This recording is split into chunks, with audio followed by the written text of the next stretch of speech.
Selamat pagi, salam sejahtera untuk kita semua. Perkenalkan, nama saya Devi Syahan, dari Universitas Pembangunan Pancabudi Medan, Fakultas Social Science, Prodi Manajemen. Di sini kami akan mempresentasikan hasil analisis Bank BCA, dan ini adalah rekan-rekan saya. Assalamualaikum warahmatullahi wabarakatuh. Perkenalkan, nama saya Vina Ramasari. Perkenalkan, nama saya Nurmala Dewi. Saya Witasari. Kami akan mempresentasikan hasil analisis di Bank BCA. Berikut penjelasannya. Pada tahun 1955, PT Perseroan Dagang dan Industri Semarang Knitting Factory berdiri sebagai cikal bakal Bank Sentral Asia atau BCA. Dan pada tahun 1957, BCA mulai beroperasi pada 21 Februari 1957 dan berkantor pusat di Jakarta. Tahun 1970-an mulai efektif pada 2 September 1975. Nama bank diubah menjadi PT Bank Sentral Asia atau BCA. BCA memperkuat jaringan layanan cabang. Pada tahun 1977, BCA berkembang menjadi bank devisa. Tahun 1980-an, BCA memperluas jaringan kantor cabang secara agresif sejalan dengan deregulasi sektor perbankan di Indonesia. BCA mengembangkan berbagai produk dan layanan maupun pengembangan teknologi informasi dengan menerapkan online sistem jaringan kantor cabang dan meluncurkan hari depan atau tahapan BCA. Pada tahun 1990-an, BCA mengembangkan alternatif jaringan layanan melalui ATM atau Anjungan Tunai Mandiri atau Automated Teller Machine. Pada tahun 1991, BCA mulai menempatkan 50 unit ATM di berbagai tempat di Jakarta. Pengembangan jaringan dan fitur ATM dilakukan secara intensif. BCA bekerja sama dengan institusi terkemuka, antara lain PT Telkom untuk pembayaran tagihan telepon melalui ATM BCA. BCA juga bekerja sama dengan Citibank agar nasabah BCA pemegang kartu kredit Citibank dapat melakukan pembayaran tagihan melalui ATM BCA. Tahun 1997 sampai 1998, Indonesia mengalami krisis moneter. BCA mengalami bank crash. Pada tahun 1998, BCA menjadi bank takeover atau BTO dan disertakan dalam program rekapitalisasi dan restrukturisasi yang dilaksanakan oleh Badan Penyihatan Perbankan Nasional atau BPPN, suatu institusi pemerintah. Pada tahun 1999, proses rekapitalisasi BCA selesai, di mana pemerintah Indonesia melalui BPPN menguasai 92,8% saham BCA sebagai hasil pertukaran dengan bantuan likuiditas Bank Indonesia. Dalam proses rekapitalisasi tersebut, kredit pihak terkait pertukaran dengan obligasi pemerintah. Tahun 2000, BPPN melakukan divestasi 22,5% dari seluruh saham BCA melalui penawaran saham publik perdana atau IPO, sehingga kepemilikan BPPN berkurang menjadi 70,3%. Tahun 2001, penawaran publik kedua atau secondary public offering 10% dari total saham BCA. Kepemilikan BPPN atas BCA berkurang menjadi 60,3%. Tahun 2002, Parindo Investment atau Mauritius Limit mengambil alih 51% total saham BCA melalui proses tender strategi private placement. Pada tahun 2004, BPPN melakukan divestasi atas 1,4% saham BCA kepada investor domestik melalui penawaran terbatas.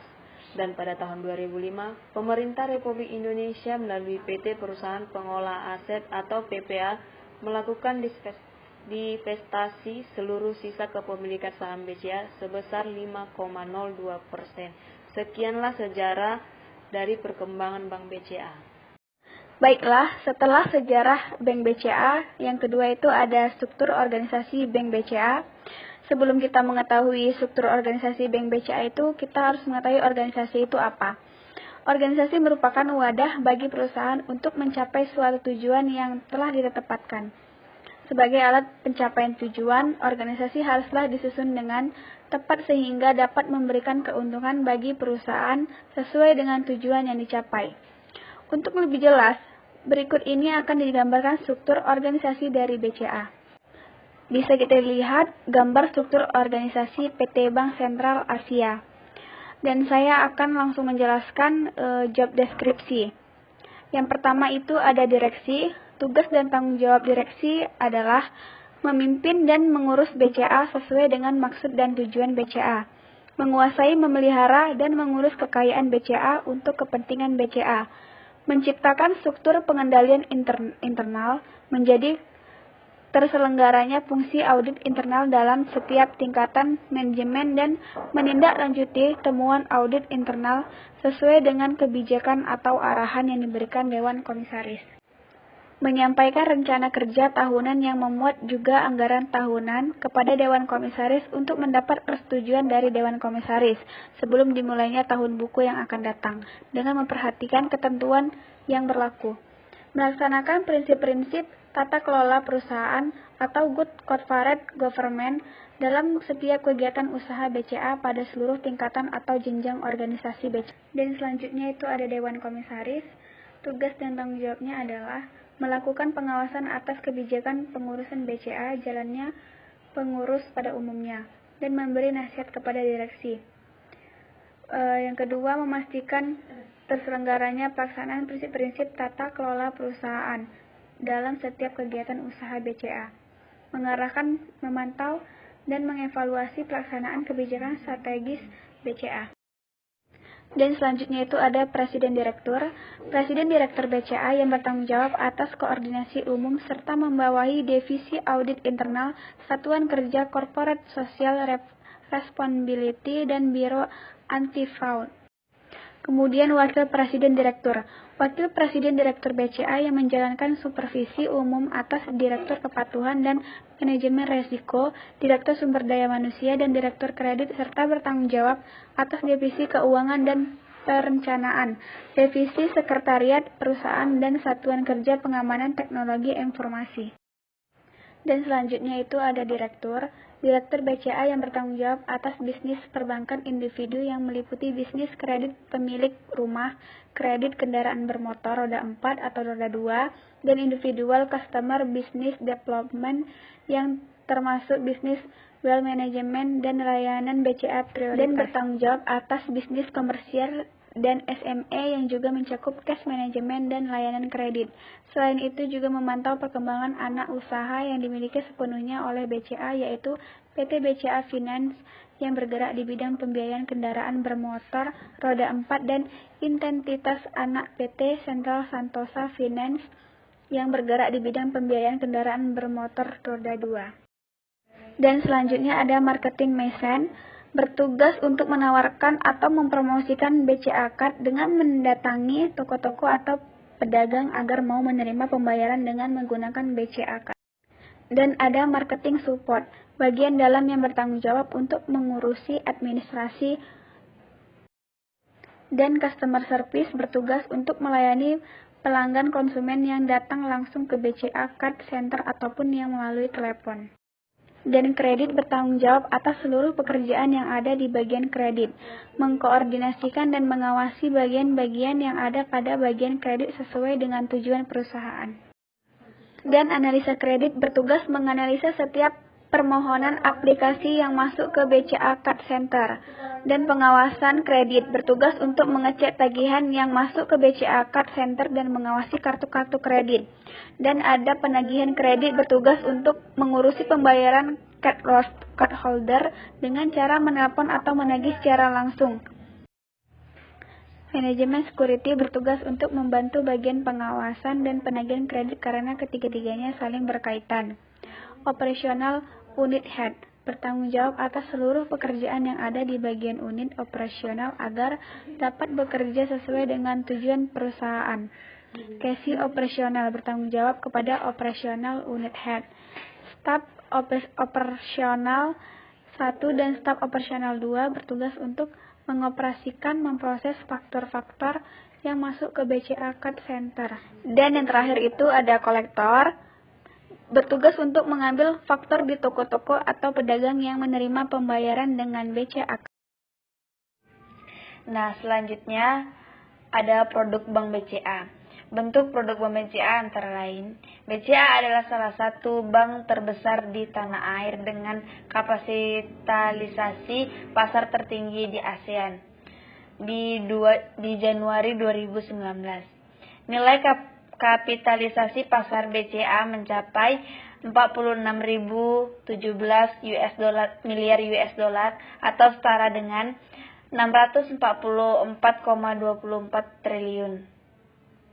Hal ini tentu menjadi prestasi yang meningkatkan citra BCA, sebab BCA mampu menyelip The Development Bank of Singapore atau DBS, atau Bank DBS asal Singapura yang sempat berada di peringkat atas se-ASEAN dari sisi penguasaan pangsa pasar.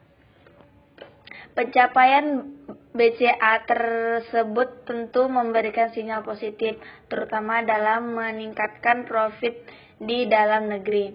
BCA menjadi kian populer juga tak lain disebabkan semakin banyaknya nasabah baru yang menggunakan fasilitas simpanan ataupun melakukan transaksi lain menggunakan fasilitas BCA. Berikut adalah fasilitas yang diberikan kepada Bank BCA kepada nasabahnya. Yang pertama, ada simpanan rekening. Simpanan rekening itu ada simpanan rekening tahapan, rekening tapres, rekening giro, deposito berjangka, dan sertifikat deposito. Yang kedua, ada kartu kredit.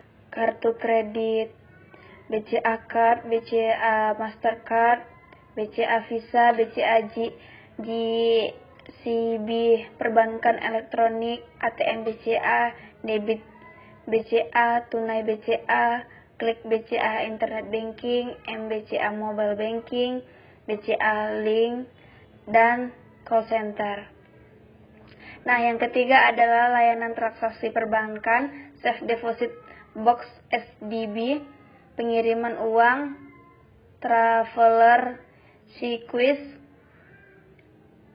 inkaso dan clearing, dan mata uang asing. Yang keempat ada kredit, fasilitas kredit. Nah, fasilitas kredit itu ada KPR, KKB, kredit modal kerja, kredit sindikasi, kredit ekspor, kredit trust receipt, dan kredit investasi. Yang kelima ada bank garansi, Bitbot, Payment Bot, Advance Payment Bot, Performance Bot, dan Pusat Pengelolaan Pembebasan dan Pengambilan Biaya Masuk P4BM. Yang keenam ada fasilitas ekspor impor LC, negosiasi, bill discounting, documentary collection, banker acceptance. Nah, yang ketujuh ada fasilitas valuta asing spot, forward, swap, dan produk derivatif lainnya. Nah, ini adalah tabel dari neraca Bank BCA. Berikut adalah analisis dan neraca tersebut. Nah, di situ ada total aset. BCA memiliki total aset sebesar 919,0 triliun rupiah di akhir tahun 2019. Tumbuh 11,4% dari posisi tahun sebelumnya sebesar 824,8 triliun rupiah. Peningkatan terbesar berasal dari pertumbuhan portofolio kredit yang mencapai 48,8 triliun rupiah atau 9,1% dan kontribusi sebesar 51,8% dari total pertumbuhan aset. Nah, selanjutnya ada liabilitas Bank BCA. Liabilitas mengalami pertumbuhan sebesar 10,7% atau naik 71,8 triliun rupiah dari tahun sebelumnya menjadi 744,8 triliun rupiah. Dana pihak ketiga merupakan komponen liabilitas terbesar dengan komposisi mencapai 93,8% dari total liabilitas. Pada tahun 2019, dana pihak ketiga mencatat pertumbuhan yang solid sebesar 11,0% atau 69,2 triliun rupiah menjadi 699,0 triliun rupiah. Pertumbuhan terutama ditopang oleh kenaikan dana giro dan tabungan kasa sebesar 9,8% dan berkontribusi hingga 75,9% dari total dana pihak ketiga BCA. Selain itu, pertumbuhan dana pihak ketiga juga didukung oleh kenaikan deposit yang cukup signifikan sebesar 14,7%. Oke, selanjutnya ekuitas. Ekuitas membukukan total ekuitas sebesar 174,1 triliun rupiah, meningkat 22,4 triliun rupiah atau tumbuh 14,8% dari tahun lalu. Pertumbuhan ekuitas sejalan dengan peningkatan profitabilitas BCA dan penerapan kebijakan dividen yang terukur. Pertumbuhan ekuitas yang positif telah mendukung posisi permodalan BCA di level yang sehat dengan rasio kewajiban penyediaan modal minimum atau capital adequacy ratio dikurang CAR sebesar 23,8%. Nah, berikutnya ada laba rugi. BCA membukukan laba bersih sebesar 28,6 triliun rupiah atau tumbuh 10,5% didukung oleh kinerja pendapatan operasional yang solid, upaya efisiensi, dan kualitas aset yang terjaga. Pendapatan operasional naik 13,6% dipotong oleh pertumbuhan pendapatan bunga bersih yang baik mencapai 11,5% serta kenaikan pendapatan operasional selain bunga sebesar 19,2% terutama dari pendapatan provinsi dan komisi. Oke, selanjutnya modal. Dari hasil analisis laporan keuangan bank, BCA menunjukkan total modal BCA mengalami peningkatan sebesar 21,8% menjadi 177.888 miliar rupiah dari 156.52 miliar rupiah pada tahun 2018. Nah, selanjutnya ada kondisi modal. Pada tahun 2019, struktur modal BCA memiliki struktur permodalan sebagai berikut. Modal inti utama Tier 1 mencapai 96,0% dari tahun modal atau sebesar 170,8 triliun rupiah. Sedangkan 4,0% dari total modal BCA atau sebesar 7,1 triliun rupiah merupakan modal pelengkap Tier 2. Modal pelengkap sebagian besar merupakan cadangan umum PPA atas aset produktif. Nah, selanjutnya ada aset tertimbang menurut resiko atau ATMR. Hasil analisis laporan keuangan tahun 2019, ATMR BCA memiliki risiko kredit, risiko pasar, dan risiko operasional mengalami peningkatan menjadi 721.917 miliar rupiah atau naik 70,8% dibandingkan dengan tahun 2018 di posisi 651.532 miliar rupiah. Berikutnya analisis rasio Bank BCA. Yang pertama ada ROA, yaitu tingkat pengembalian aset. Tingkat pengembalian atas aset atau ROA berada pada level 4,0% pada akhir tahun 2019, stabil dibandingkan tahun sebelumnya. Kenaikan pendapatan operasional pada tahun 2019 telah mendukung pertumbuhan laba yang positif sejalan dengan pertumbuhan aset. Oleh karena itu, BCA dapat menjaga rasio ROA sebesar 4,0% pada tahun 2019 relatif sama dengan posisi tahun sebelumnya. Selanjutnya, tingkat pengembalian atas ekuitas atau ROE. Dapat kita lihat pada tahun 2019, ROE tercatat sebesar 18,0% dan lebih rendah dibandingkan tahun 2018 yang sebesar 18,8%. Penurunan ROE tersebut sejalan dengan langkah strategis BCA dalam memperkuat posisi permodalan untuk mendukung pengembangan bisnis dan mempersiapkan penerapan regulasi basis 3 di Indonesia. Selanjutnya, Net Interest Margin atau NIM pada tahun 2019, NIM meningkat menjadi sebesar 6,2% dari 6,1% pada tahun 2018.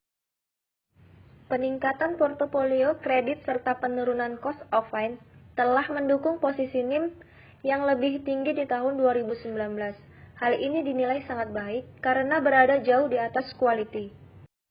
Selanjutnya, loan to deposit ratio atau LDR pada tahun 2019, LDR memiliki 80,5% dan RIM sebesar 81,6%. BCA senantiasa menjaga posisi likuiditas yang memadai didukung oleh pendanaan jasa yang stabil dan dapat dikatakan berada pada posisi yang sehat. Selanjutnya, rasio kredit bermasalah atau NPL. Pada tahun 2019, NPL berada pada level yang lebih rendah sebesar 1,3% dibanding pada tahun 2018 sebesar 1,4%. Meskipun berhasil menjaga rasio NPL pada level yang rendah, BCA tetap mengantisipasi akan adanya potensi peningkatan NPL di tengah situasi perekonomian yang lebih sepenuhnya produktif dan kondusif. Selanjutnya, rasio kecukupan modal atau CAR. Pada tahun 2019, BCA terus memperkokoh posisi permodalan yang tercermin dalam rasio kecukupan modal, kewajiban penyediaan modal minimum. CAR yang tercatat sebesar 23,8% meningkat dari 23,4% pada tahun sebelumnya. Dan yang terakhir, rasio beban operasional terhadap pendapatan atau BOPO. Dapat kita lihat pada tahun 2019, rasio BOPO tercatat sebesar 59,1% dibandingkan 58,2% pada tahun sebelumnya. Hal ini mencerminkan efektivitas permodalan BCA dalam menciptakan laba sangat optimal. Di sini dapat kami simpulkan dari data-data yang telah disajikan dan dianalisis rasio keuangan perbankan serta standar rasio keuangan menurut Bank Indonesia dapat disimpulkan bahwa kinerja keuangan Bank Sentral Asia pada tahun 2019 sangat sehat. Hal tersebut tercermin dari hasil analisis laporan keuangan Bank Sentral Asia mengenai kondisi permodalan dengan CAR yang berada di atas ketentuan minimum Bank Indonesia. Kualitas aset yang sangat baik dengan NPL yang berada di bawah standar Bank Indonesia dan level of liquidity yang cukup. Dari segi profitabilitas, efisiensi operasi, nampak dari hasil analisis laporan keuangan Bank Sentral Asia dari nilai ROA, ROE, dan BOFO sangat memadai dan berada di atas quality level.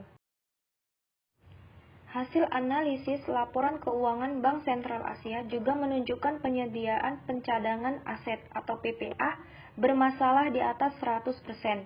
Hal ini menunjukkan bahwa potensi kerugian karena non-performing aset sepenuhnya tercover dari penyisihan penghapusan aset yang dibentuk selain BCA dinilai mampu mengatasi kesulitan dalam memenuhi kewajiban jangka pendeknya karena rasio liquid aset terhadap total aset berada di atas batas normal 20%, yaitu 27,9%.